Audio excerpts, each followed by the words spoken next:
welcome. The session this evening is really orientation. So it's to gracefully and slowly introduce you to the learning environment that we'll be working with. So in this case, Blackboard Collaborate, to make some introductions and then just to give you a bit of an overview of the way we plan to run the course. It might be quite some time for some of you since you have studied at university, and that is great to see that you're back on that learning journey, but probably things have changed quite a bit as well, so we want to make sure that you feel supported and comfortable right the way through the program. So some introductions to start with. I'm Jill Hallam, as you can see, and I'm sort of the program coordinator for the course. It is offered by QUT, as you well know, but also with the support of, sorry, I'm in a hotel room. Just bear with me for a quick moment. Hold on, sorry.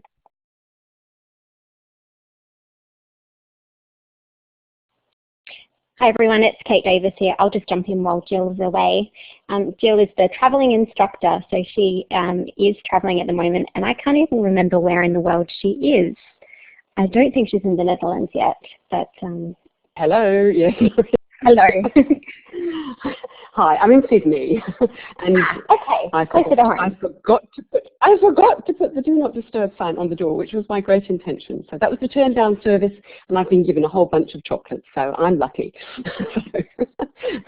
So I apologise for that situation. So what I was saying was that the course is running in collaboration with the Australian Law Librarians Association. They've been a really important partner right the way through the program that we've run over the probably 8 or 9 years these days. And they're going to come into play with some of the learning activities that you're involved in.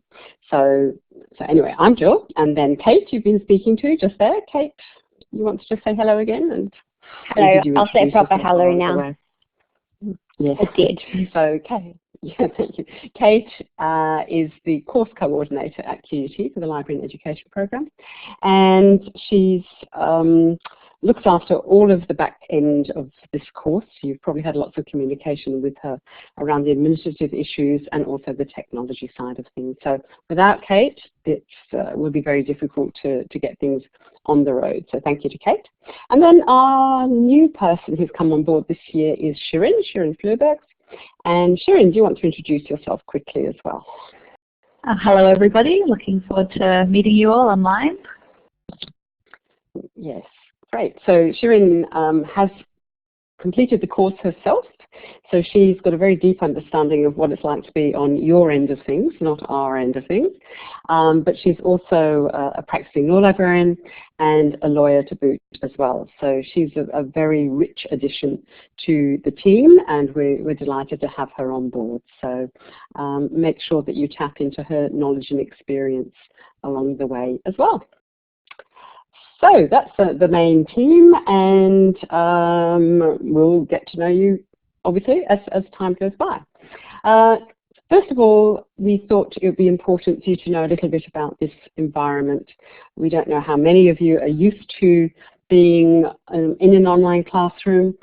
There are more tools becoming available, so people are picking up the general functionality.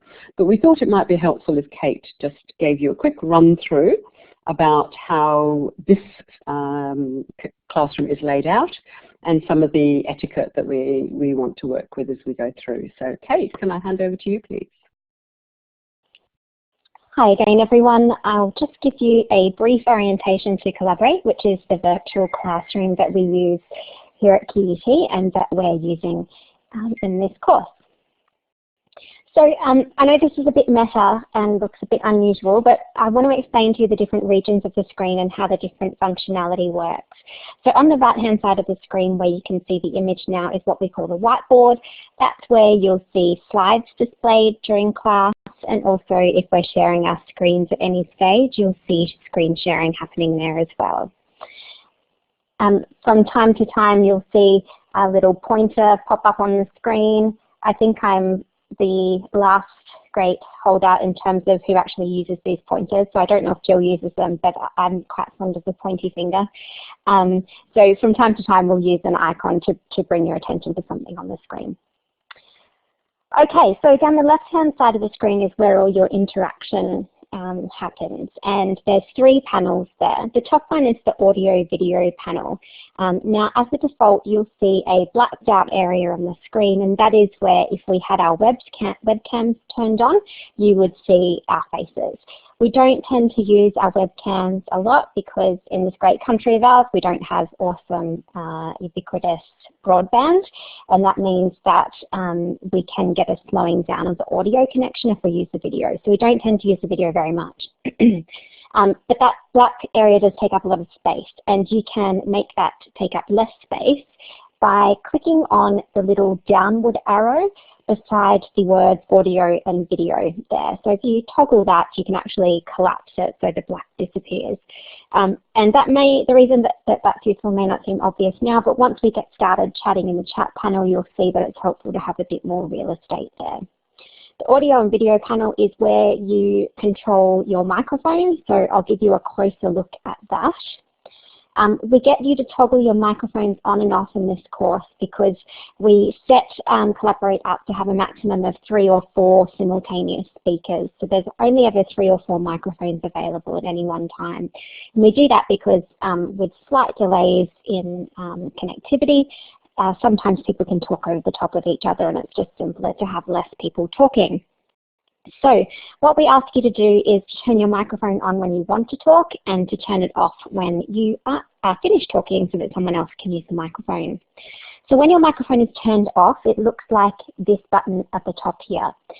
When you want to turn your microphone on, you simply click on that button and it will look like the talk button at the bottom. So you'll have a little blue microphone icon on the talk button, and that lets you know that your microphone is switched on. If you, once you finish talking, you just simply toggle it off again. So it's a toggle on off. Okay, so we'll move down to the participant panel, and this is where you can see everyone's name in the window here, and that lets you know who's in the room. But there's also some helpful icons there that we use to get you to interact with us. The first one is the smiley icon. That's this one here, and we use that at different stages to get you to let us know if you're with us and everyone's keeping up. So what I'm going to do is get you to look for that smiley icon now, and I'll get you to click it for me and give me a smiley so I know everyone can find it. Awesome. And you'll see that the smiles are coming up in the participant window there. Okay, the next button along is the away button, and this is a good one to use if you need to step away from your computer at any time. It's really useful when we're having discussions or a more interactive session. It's also really useful, for example, if you're just listening in while you're cooking dinner and you've got your laptop on the kitchen bench and you can't necessarily interact, but you are listening, you can click that away button and then we know that you're not there to engage with us. You'll notice at the start of the session, the teaching staff have often got their status set to away so that you know whether or not we're actually monitoring the session. Sometimes we'll be off working in another window. So that's the away button, and again, it's a toggle on and off. The next one along is the raise hand icon, and we'll use that from time to time. If you want to request the microphone at any stage, you can put your hand up by clicking on that raise hand icon. To put your hand down, you just click it again. If you can remember to put your own hand down, that's great, otherwise we can pop that down for you. So that's a way to get our attention if you need to do that at any stage. Below that is the chat panel, and this is where you can use text to interact with us. So you can type in the chat box at any stage. So during the classes, Sharon will be monitoring the chat, and she will be kind of engaging with you through the chat. From time to time, we'll share links that are related to what we're talking about in the session at that time. So keep an eye on the chat for what's going on in there. You can pop in questions at any stage, and Jill or whoever's speaking will address those as they go through. It's a really good way to interact just through the general flow of class, and you'll find that there'll be quite a nice back channel of communication happening there, and it kind of supplements the audio, so it's a nice space to engage in. We do find though that when we're having interactive discussions, and I'm not sure how much that will happen in this particular course, that it's better to use microphones because typing can really slow down the speed of the conversation. So do make sure that you have a headset so that you can interact with your microphone if we want to do that at any stage. So at a minimum, when you're using your microphone, you need to have earphones. You can use the built-in microphone on your laptop, although we do recommend having a headset. Something like your iPhone headset will be fine. That's all I'm using right now. And what that does is it prevents the audio that's coming out of your speakers from looping back through your microphone so that we don't get an echo in the session. And that's really important for the quality of the recording, the quality of the experience in the classroom for you guys, but also the quality of the recording for those students who can't make it to class, and there is quite a few of them who won't be able to. So just keep that in mind. On the chat panel, I just wanted to point out quickly, it is very small, but you can see where I'm pointing right now. There's a bit of a line between the chat panel and the participants panel. You can hover over that and you'll get a little resize icon, and you can drag that up if you want to make it bigger. Also, if you click on the drop-down menu there, you can actually detach the panel and make it as big as you like. And then it becomes detached from the actual chat window. That can get a bit confusing though, so if you do that and at any stage you find that you've lost your screen or part of your screen, you can restore it by going to View and Restore Default Layout. Okay, so my top tips are collapse that audio video panel and expand your chat screen a little bit so you've got a bit more space, and just make sure that you've got a headset for the sessions and you'll be all set. If you do have any problems to collaborate at any stage, please make sure you post in the Facebook group. That's the fastest way to get one of us to respond to you. If you're having any problems to collaborate right before a class and it's urgent, feel free to shoot me a text message. My contact details are up on the Blackboard site. Okay, Jill, I'll hand back over to you. Let's go there. Let's put the microphone on again. Thank you very much, Kate. That was really very helpful. And yes, there's not a lot of microphone use probably during the course, but it depends. We've got guest speakers and panel discussions, and obviously we would like you to engage as much as possible. So there will be the potential, depending on the sort of type of activities that we're involved in, to do that. In case, I'll touch base with you to find the pointy finger. I don't know about the pointy finger, so you better sort of give me a hint about how to do that better. So thank you for that. Beyond Collaborate, then obviously you have found already the Blackboard site, and that is home base, if you like, for the course as a whole. This is where you'll find all of the resources that we're going to be using throughout the program. And if you've already had a bit of a look, you can sort of see through the menu the type of sort of categories of resources that we will be using. There is, I don't know whether you've found this yet, but there is a video, okay? Kate has very kindly put together a short video to give you a site tour of our Blackboard site. There's a lot of generic things out there as well, but this is one that just walks you through our actual site here. So if you haven't had a chance to do that, then take some time after class to quickly work through that. It's only a few minutes, but then you probably feel a lot more comfortable about where you're going to find things. So I won't go into any detail now, but if you do have any queries, then make sure that you just ask us, and we'll make sure that you do understand where things are going.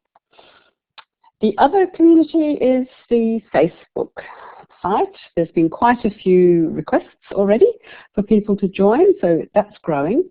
And this is really just an informal interactive space, but based around the course as well. So instead of sending me copious emails, or Shirin or Kate, try to use the Facebook community as your first stop, so that very often the question that you have is actually something that somebody else knows about within the participant group, the cohort for the course. So rather than sort of bank up lots of different emails, you get a very quick reply this way to make sure that things are happening. Also a place to share interesting things. I noticed that there's one post came through about a colouring book relating to legal research. That was today's post. So all sorts of, you know, tips and tricks and various things like that. So try to share your experiences through that, both informal but then also sort of relating to the course as well. It's much easier that it's a shared space for things to happen. Just one sort of quick query from my end.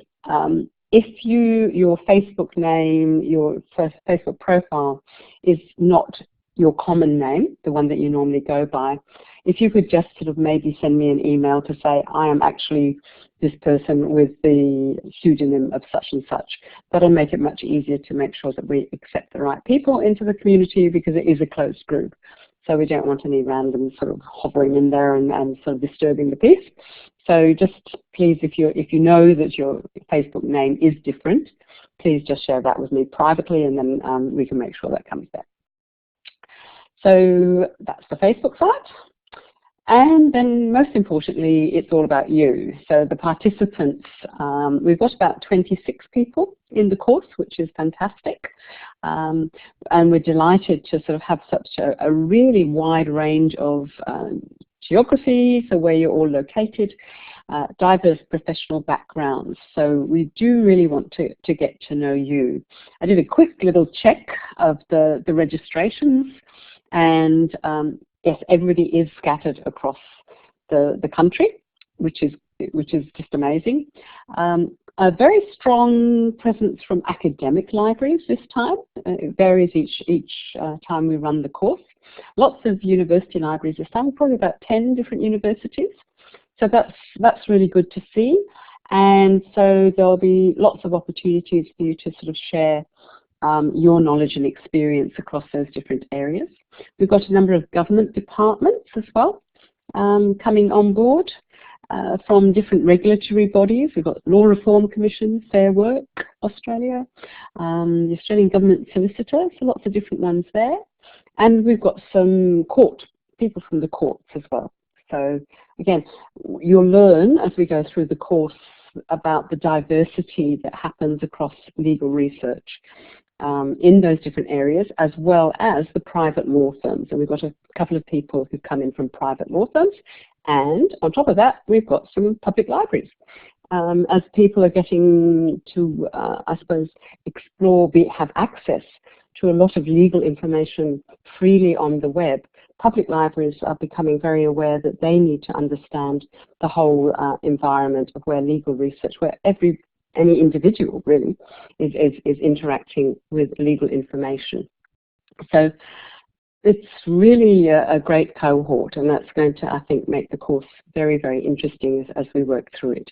So please, on Facebook, that's the space, just introduce yourself and give us some idea about what you're hoping to get out of the course, so that we can build sort of that professional network through the program itself. So, and some of our Australian Law Librarians Association people are also, they come into the Facebook site as well. So therefore that's another interactive opportunity for you to engage and to interact with people who are already working in law libraries, if you're not doing that already. So we want to build your connections as much as we can. So in terms of communication, so the way we like to do it, Blackboard is obviously the mainstream learning centre for those type of activities. The Facebook community is probably the quickest and easiest way to connect with everybody else and to post queries that you'd like answered in some way. And then the Collaborate sessions, such as we're in now, that's the actual teaching space for the weekly classes. Now, if you have any technical questions, as Kate has already indicated, she's available to you to answer those. And on the Blackboard site, there's a Contact Us page, and you can get everybody's contact details there. If it's to do with the course, then it's myself or Shirin. So we'll be sharing the role as we go through the program itself. So that's how we want to do that. So the weekly classes, as you know, it's Wednesday. We're actually running another course on Tuesdays, Research Support Services course for academic and special libraries. And so sometimes I get a bit confused between Tuesday and Wednesday, so bear with me while I sort my brain out. But Wednesday evenings is legal research. Brisbane time, it's from 6 o'clock to 8 o'clock. We'll be a little bit shorter today just for the orientation. But as you've probably noticed in our messages going out to you, daylight saving does kick in over the weekend, this coming weekend. So all of you in New South Wales, Victoria, Tasmania, and I think South Australia, you're going to move an hour to accommodate daylight saving. So make sure that you're on track for that. We do realise that not everybody is able to attend. We've got 16 people here, so that means there's a few people not available because of personal reasons or they're at work, etc. So the recordings, we will make sure that they're available within 48 hours, hopefully sooner than that. And we'll make sure there'll be a post on Facebook to say that the recording is readily available for you. So that's 2 hours of your week that we're taking up. But beyond that, there's lots of learning activities. The more time you can spend with the activities that we've prepared for you, and the ability, as we say, to network and connect with your colleagues and peers, there'll be the far better takeaways for you. You'll get much more value out of the program. So try, it's not ongoing, there's light at the end of the tunnel that is only for a couple of months, but if you can sort of try to commit as much as possible each week, you'll get much more out of the whole program. So to think about that. So in terms of the learning activities, there's quite a lot of variety. We don't want to make it same old, same old. So there'll be some lectures because there is some content that we need to impart and share with you. So there will be some will be live, some will be pre-recorded for you to sort of access in your own time. A big strength of the program, I think, is the real world aspects that we bring to you. So we've got some great guest speakers and some panel discussions to help you understand what's going on in the area of legal research in Australia. Lots of exercises. We understand that quite a lot of you have not had the opportunity to know very much about legal research before, but there's quite a range of people with different levels of experience. So we've tried to sort of make some scaffolding as we go through, some fairly basic activities to start with, but then building complexity as we work through. And for those of you who are fairly advanced, that we're offering some more advanced exercises as well, so that you don't get bored. So there's quite a range of things. Lots of supporting materials, and so this is again where you need to find some time outside of the actual 2 hours. Quite a lot of video presentations, both commercial or through YouTube and various things. We're pointing you to those because there's so many different resources which are really very informative. We'll give you some readings, so don't feel daunted by those. You don't have to read absolutely everything, but you can pick out the readings that you think might be of interest to you. And we'll also point you to a lot of websites for you to go and explore. So lots and lots of different things. And on top of that, we have what we term the accessible learning activities. So we do know that some of you are bona fide students and you're doing this as part of your academic studies. So if you do wish to gain academic credit, I think I'll probably touch base with quite a few of you around that, then obviously you need to satisfactorily complete the assignment work that we do have. However, even if you're not going for academic credit, these are learning activities. They're not assessing what you know. They're activities which are developing your knowledge and understanding.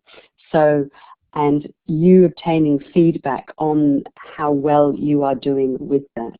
So you will learn so much more if you do complete the assignments. That's what they're there for. So we do encourage you. We realize it's time for, and et cetera, and it's not compulsory. But yeah, if you do have the opportunity to do them, or at least look at them and work through some of them and send them through to us for some feedback, that's an easy way to go. So there's 2 assignments this time, and we've sort of distinguished them as being the professional dimensions of that's legal research. Guess what? I'm doing 2 different courses at the same time. Legal research services. And then also the second one is practical dimensions of legal research.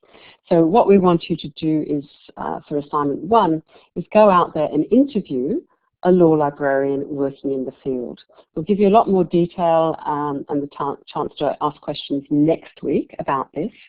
But the ALLA, again, they have got a really strong number of people. We've got lots, probably about at least 1 per person. We've got well over 20 law librarians across the country who have volunteered to be interviewed. They cover all sorts of different areas of legal research as well. So like yourselves, some are in law schools, some are in law firms, some are in the courts, some are in sort of different government departments, etc. So there's lots of opportunities for you to choose who you'd like to interview.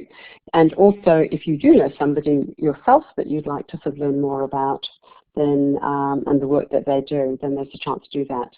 The purpose of the assignment is to accommodate this sort of, I suppose, the extended group of you in terms of your knowledge and experience already along the spectrum, so to speak. So there's some absolute brand new newbies right through to people who've been probably working for 1 or 2 years. So you can, and we'll help you through this, you can develop your interview based on what you need to know at the stage of your understanding of legal research and the activities that go on in that space. Okay, we'll give you a lot more detail about that. The deliverable for you, I've got a choice. There's either a short report or you could actually create a short video. So that's another way of doing it. So, and the due date for that is all going to be around the 6th of November. The second assignment, this is the real practical dimension, so very hands-on. They are all about doing actual legal research queries. So there's 2 different sections for it. Part A is around legislation research. So all the questions that you need to answer are based around researching around legislation. And again, you'll get lots of understanding over the coming weeks about how to go about those type of things.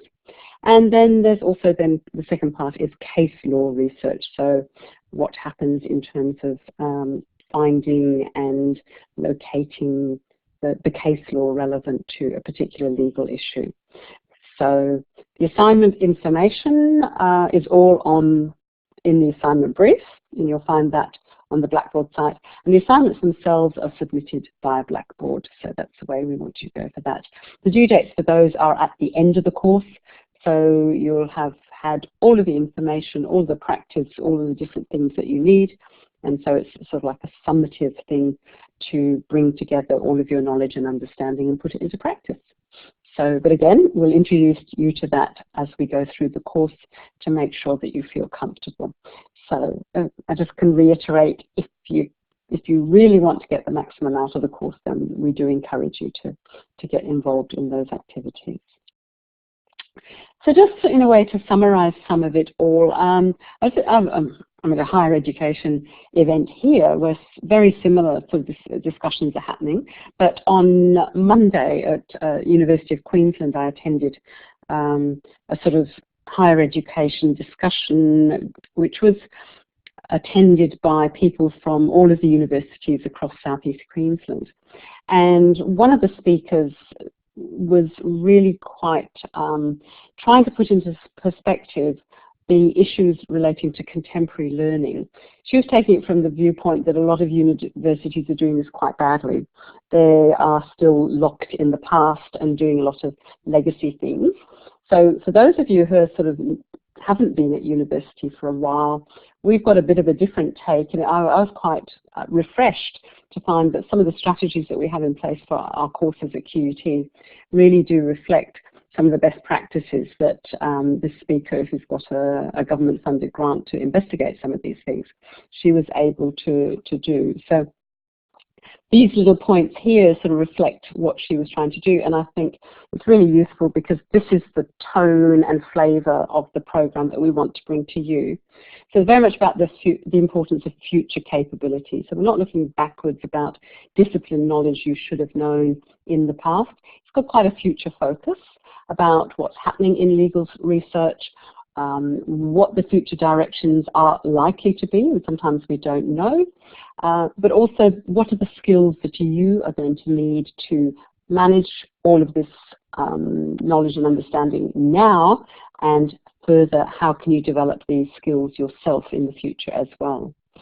So we're also saying that learning is ubiquitous. It doesn't only happen in the classroom, and that's what we want to emphasize.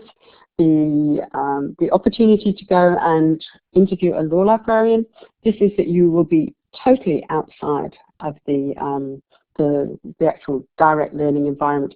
You'll be out in the real world doing things, so that's very important. Learning is experiential and collaborative. Again, we want you to work together. We want you to explore. We're not bringing everything to you on a plate. We want you to sort of help develop the ideas that we discuss in terms of what you need to know about as well, so bring that back. Very importantly, learning is networked, and that's one of the great things that has come out of this program. I went to a law library conference a couple of years ago, and it was really quite amazing how many people I knew who had actually come through the program over the past 8 or 9 years. And everybody knows each other. Your career in the future, if you are just beginning, will grow and develop and benefit from the connections that you make. And the people you meet in this course are going to very likely be your colleagues. It's a very sharing profession. There's lots of interaction in terms of providing access to legal resources. So make sure that you do make the most of that opportunity to work together. The speaker also referred to learning being facilitated by digital tools, and obviously we're online. We're hopefully modelling a good way of communicating with you, and you will be using online tools in your legal research activities. So again, you can sort of share some of what you find and what you find to be valuable in different situations to do that. So we'll look at some commercial tools, legal research tools.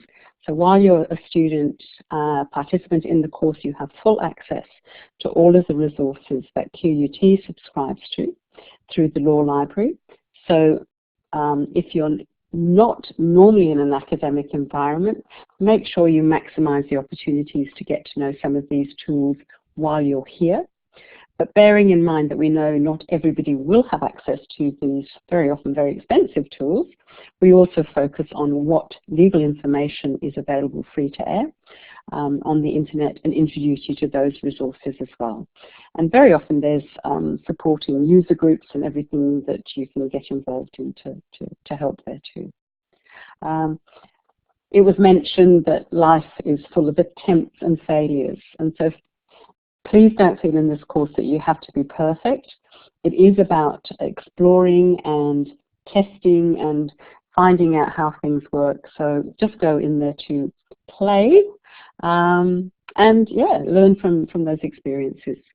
Learning is lifelong, we know that, but also life-wide. So you'll learn, if you are working in a university, there'll be lots of people that you can draw on to talk about, to discuss some of the things that we're doing in this program. We do have a situation for a couple of universities where there's more than one person enrolled.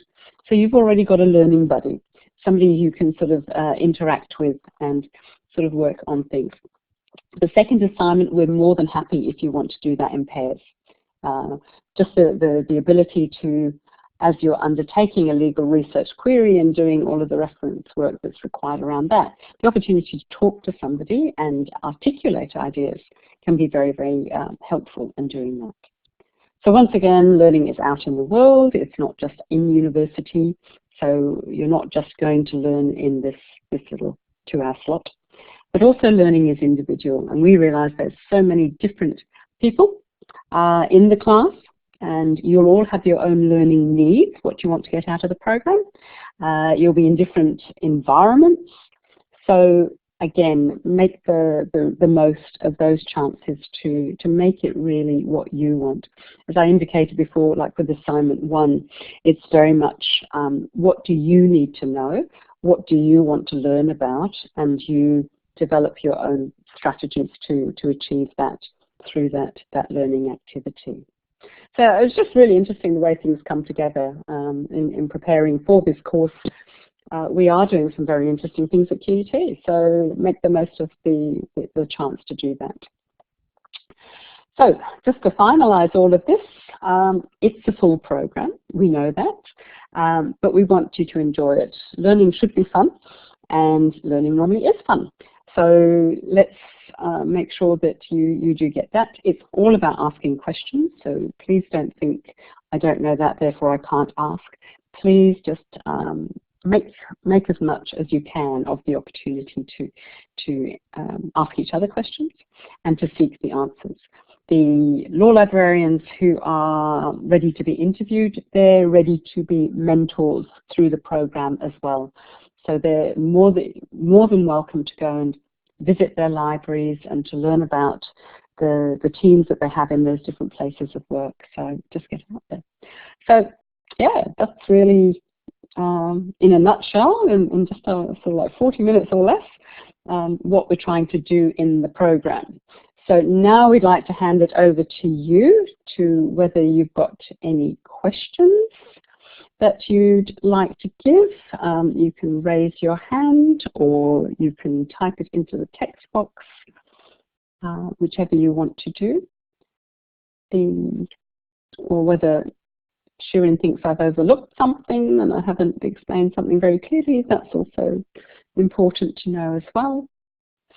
So as I say, it is an orientation session just to help you get an idea about what the program's going to be about.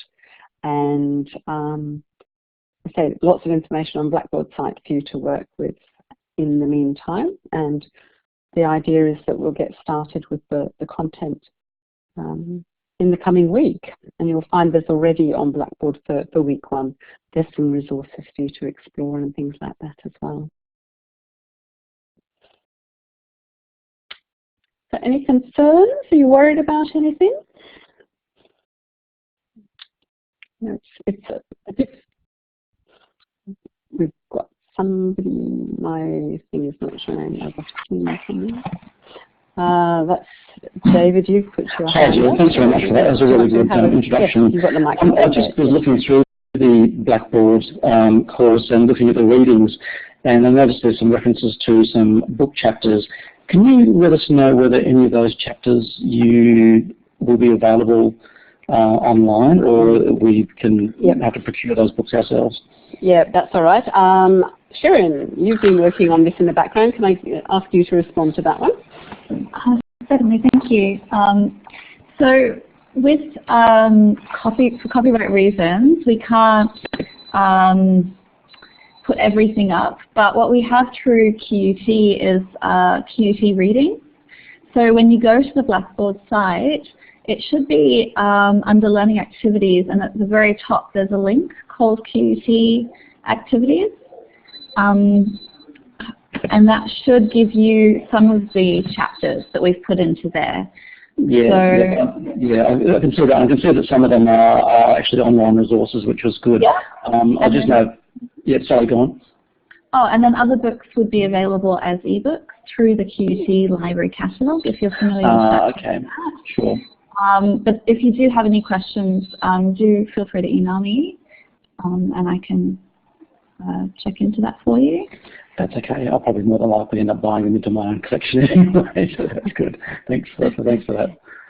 Yeah, unfortunately we are sort of, our hands are tied with copyright. So for all of the texts that we do recommend, that, you know, and there's a choice there again. So I mean, some of them cover quite similar things. You know, you don't necessarily need to read every one, but the copyright restrictions are that we can't provide more than 3 chapters of any single text across the whole program. So that, you know, that's the restriction. So we've had to select which ones that we do. But again, you'll probably find if you are associated with an academic library, you're likely to have these available to you there. Court libraries, don't forget that you can go and visit a court library. They're public spaces, so your Supreme Court or your Federal Court or something like that, and they're likely to have some very good resources available to you. And there again, it's an opportunity for you to get outside the comfort zone. It's not that bad, it's not that scary, but to go and visit another law library. As much as you can do, you'll learn so much by sort of going and then sort of saying, you're doing this course. Most law librarians in Australia, I would argue, would know about the course, and they'll be more than supportive and helpful. So use the need to find some information as an excuse to go and network as well. So to do that. Jill, can I just... Kate, yeah, sure. Sorry, I'll just pop in for 1 second. Just a couple of things I wanted to mention quickly. First of all, we'll try to deep link directly to any of the readings where possible. So if it's on the week 1 page, we'll try to link through, there'll either be a link there now, or we'll try to add a link through to the reading itself for you. Just one thing to note, because of those copyright restrictions, we have to split up the chapters so that if we can make up to 3 chapters available at different stages during the semester. So they are timed to appear for the correct week. So do make sure you log in and get that chapter in that week, or you may not be able to go back to it. So we have to pull them down in order to be able to put another chapter up. So just keep that in mind.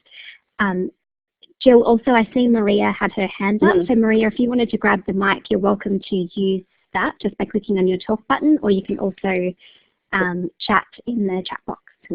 Looks like she's got the microphone. Okay, hello. Hi. Thanks so much for this orientation session. I deactivated and deleted my Facebook account a couple of years ago. So I'm a bit hesitant to create another one. Will I miss out on too much, or is it really crucial to the course? We obviously prefer you to, because you know we think you'll get more out of it. But Okay. it's your personal and professional, Yes. decision as to what you can't. It's not mandatory. We'll put it that way. But it would encourage you, even if you sort of just did it for the 2 months and then shut it down again or something like that. So, Yeah. but it's all right. It is your decision. But it's a closed group, so it is only literally the 26 people and maybe some law librarians and things like that. So it's not open to the public in any way. So and that's why we want to monitor to make sure we know who's coming in. Okay, but it's up to you. Yeah. Thanks, Julian. Okay, no, that's right. Thank you. Caroline's got a query. Thank you. Do you want to take the microphone as well, using the talk button? Can you do that?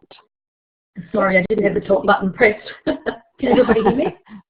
Yes, indeed. Thank you. Just a question about the Facebook account. When you say that it's a closed group, I've got a separate, obviously, Facebook account in a different name, and I had people that when I put the photo, when I put the post into this group Facebook account, people from the other account were able to access and were looking at what I was doing. And I thought that was a bit bizarre. So maybe there's some security thing I hadn't ticked, or. Not sure. Kate, do you know about that?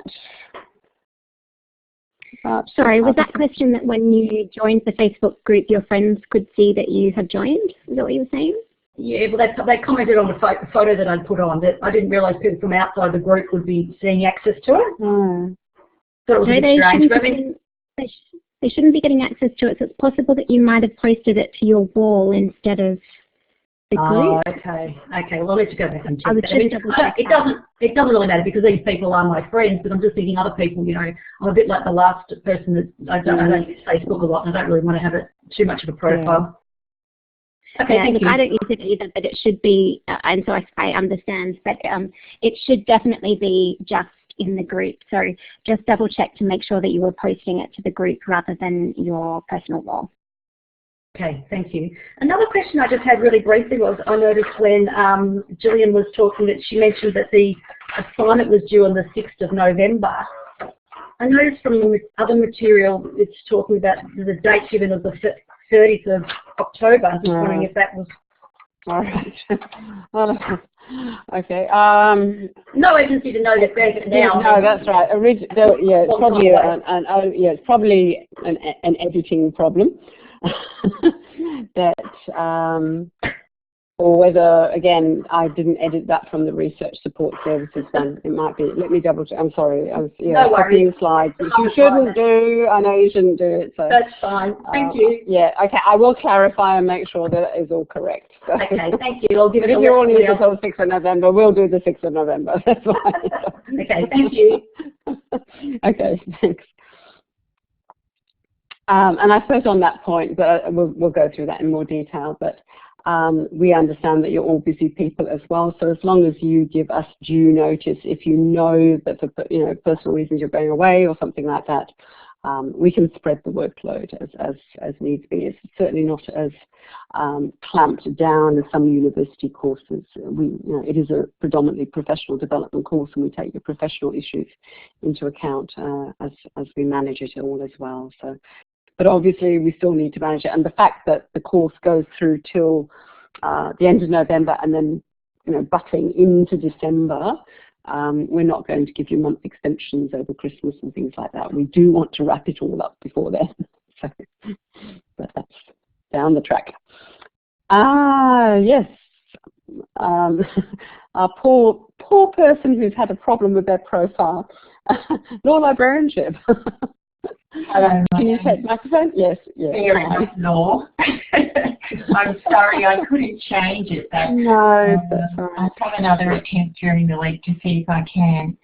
I just have a small question about the first assignment as well, if that's okay. Yeah, we will go into full detail next week and make sure that you all feel comfortable, because we're still sort of working with the law librarians to make sure that they're on board as well. But if it's just a general question, yep. Yeah, it's just that you said either a report or a video, and yeah, I just wondered with it being an interview that it's just sort of set out as a report, is it? The video is not you doing the interview. Sorry, we'll make sure that that's understood. The video would be you telling the story about what you've learned from the interview and how you went about it and things like that. So no, we don't want you to sort of record the whole interview at all. No. Okay. So it's your summation, your interpretation of what you've learned through the interview process. Okay, thank you, Gillian. Okay. Yeah, but for some people it's a good opportunity. They've all said, I'd really like to actually make a video, but I've got nothing to. What would I do it on? So this is just if you want to play with the technology and get some new skills in developing a video or something like that. Here's a great chance for you to do it. And then the opportunity that it's shared across the group as well, across the cohort, that they can sort of learn from what you've been learning. So we share it that way as well. So. But yeah, good question. So, yeah, make sure we do clarify that.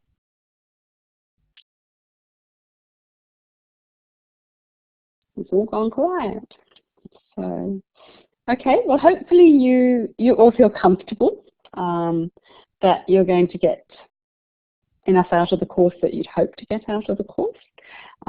We will kick off with quite a lot of rather heavy content probably to start with. If you've looked at the program, we want to look into the actual Australian legal system, which some of you might know a little bit about, but some people it might be just, yeah, I'm sort of aware, but I don't know the details. So we'll explain all of that background, because that's really foundational knowledge that you need to know to understand the whole environment of legal research. So I think that's of general knowledge interest as well, not just for this course, but to help you understand an aspect of our society that you may not know the details of. So, and how we've got to be where we are today. That's the interesting bit, I think, as well. And then we'll also provide some information around the principles of legal research over the next couple of weeks as well. And next week there's a panel discussion. So some of our wonderful law librarians are coming in from the different sectors to talk about their role in legal research, so that you can get a bit of an understanding of the diversity across, you know, as I say, law schools, the courts, and law firms particularly. So it should be a fun evening, I hope. You'll get a bit of heavy and a bit of not so heavy, so it'll be a balance. But I say the recordings will be made available, so for those people who are listening to this recording, then that will be available to you as soon as possible as well. So if that's it, the rest of the night is free. So you may go straight to Blackboard and do some work or something. I did send out a note just now to say that Blackboard is actually down from QUT Blackboard is going through some updating processes from 10 o'clock tonight. So that's another 3 hours from here and right the way through the night. So just be aware that it won't be available for a few hours in case you suddenly think, oh, I'll go and do something in the middle of the night. Don't do it. Simple. But normally it is 24/7, of course. Okay, so we look forward to meeting you all on the Facebook site. Please introduce yourselves and yeah, comment and introduce yourselves to each other and things like that as well.